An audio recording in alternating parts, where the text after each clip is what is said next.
Natatandaan niyo ho ba nung Martes? Dito pa lang ho sa programa natin, tinukoy ko na ho agad yung MWSS, wala na ho maraming sat-sat. Kasi ang MWSS, ito ho yung water company.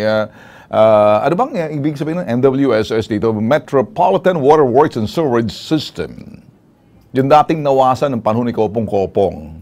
Sila ho may namamahala doon sa concessionaire, yung Manila Water, Ayala-led group ho yan, at saka yung Maynilad na wala namang kinalaman doon ho sa Pangilinan Group. Okay? So, ang naging problema ho rito mga boss, ang MWSS, nagsalita agad na wala raw silang kapangyarihan doon sa dalawa mga concessionaires.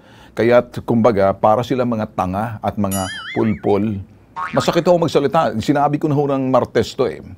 Kaya nung Wednesday ho ng gabi, nung Tuesday ng gabi, kinausap po sila. Kung ano hong sinabi ko rito, na sinabi ko, shut the F up. Or get the F out.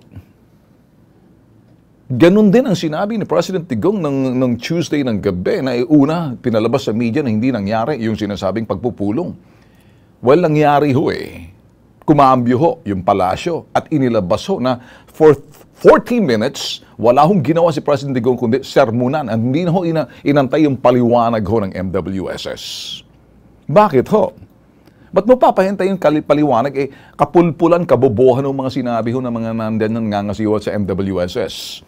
Alam niyo bakit, mga boss?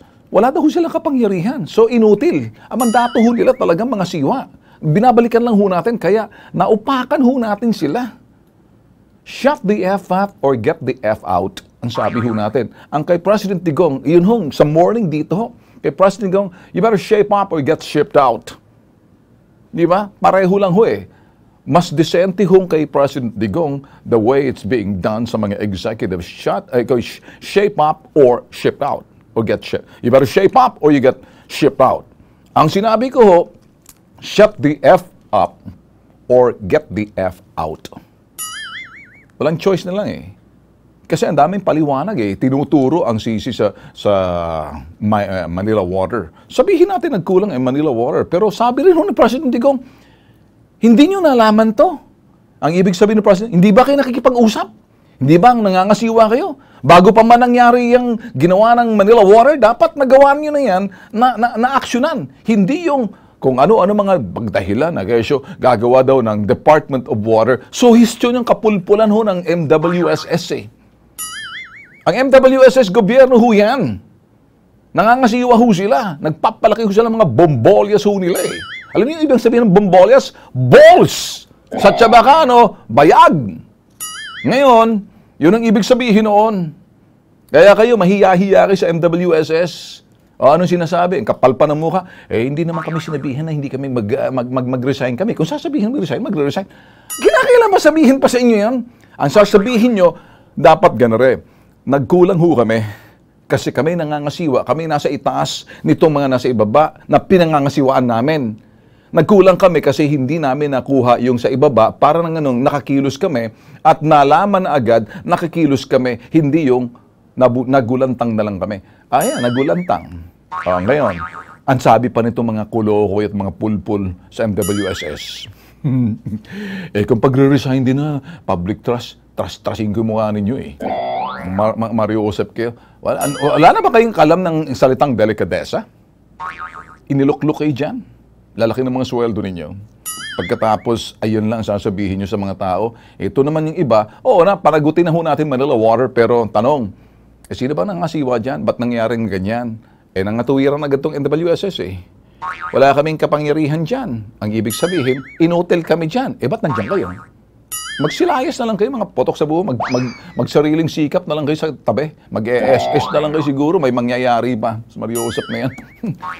Kaysa naman sa mga sinasabi yung kapulpulang kabubuhan. I said this the Tuesday, and Tuesday evening, sinabi ni President Digong, you better shape up, you get shipped out. What I said on the Tuesday morning dito sa Bitag Live, shut the F up or get the F out. Period. The same message. Accountability. Anong ibig sabihin ng may pananagutan kayo, Manila Water, sa taong bayan dahil nangangasiwa kayo. May pananagutan sa inyo. Ito mga concessionaires. At mga concessionaires, kung walang pananagutan sa inyo, parang wala silang wala na kayong silbi. Magbitiw na lang kayo. Sayang hindi naman sinabi sa inyo. Kinakailangan mo sabihin, get out! Resign! Ganun bang ibig sabihin? Hindi pa sinasabi ni President Digong dahil nagtitimpi. Pero yun ang ginawa sa inyo. 40 minutes, katakot-takot na lecture. Hindi na nga pinakinggan kung anong sasabihin ninyo. Dahil ano ng President Digong, huwag na tayo maglokohan dito, chong. Maayos na nga kayo. Nangako sila, masasolve naman namin. Walang problema na hindi masasolve. Nick, sundutin ko mga ilong ninyo. Yan ang nagpapalusot. Walang katorya-torya kasi. Para rin kayong dilawan kung mag-isip Para kayong panahon dilawan Siguro mga nandyan kayo dahil panahon ng dilawan, paano ba kinalagay dyan? Mga potok sa buho kayo.